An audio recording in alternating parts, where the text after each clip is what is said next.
Les rues, je vous rappelle qu'elle a été votée au mois d'août. C'était assez délicat comme procédé.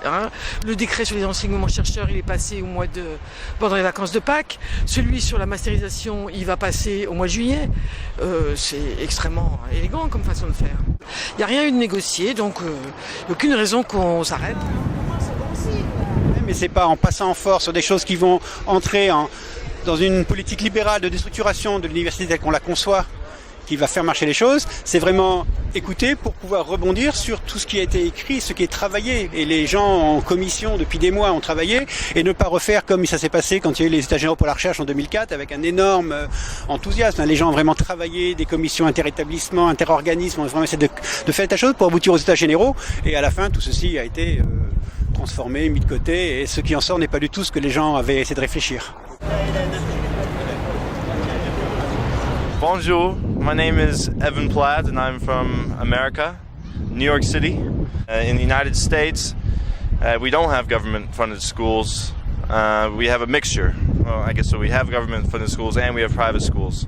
But what's happened is that the private schools take over the best of the education. Harvard and Yale, those types of schools cost around $50,000 a year, or 30,000 euros a year. And there are very few people who can pay for this. And what happens is it keeps the poor poor and and keeps the rich rich. Et je suis pas un utilitaire, je suis un créatif. Maintenant qu'on m'utilise, comme tous mes camarades des sciences dures, je pense, on rêve que de ça. On rêve que d'être utile, de révolutionner le monde. Donc depuis maintenant 10 ans ou 15 ans, on nous rajoute des structures, on nous oblige à faire du management.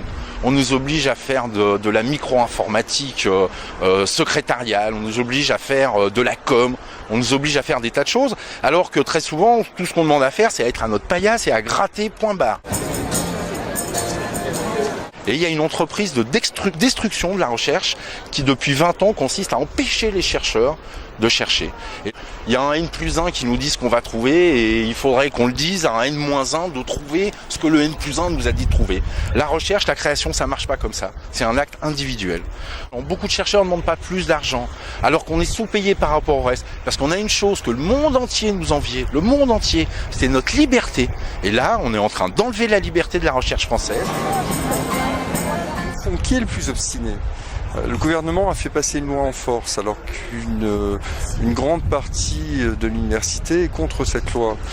Quand on organise un référendum, on l'a fait à Paris 13, on obtient 95% des personnels et enseignants-chercheurs qui sont contre cette loi. Les effets de cette loi vont se faire sentir, les injustices, l'évaluation du personnel selon le tirage de pompe, l'évaluation des enseignants sur une base qui est on ne peut plus floue, on va travailler plus pour gagner moins, en clair. Je dirais à Valérie Pécresse, pourquoi au bout de 4 mois on n'arrive toujours pas à être entendu, on n'arrive toujours pas à avoir un débat constructif qui permettrait de faire avancer les choses. Je dirais à Valérie Pécresse, laissez-nous travailler, laissez-nous tranquilles.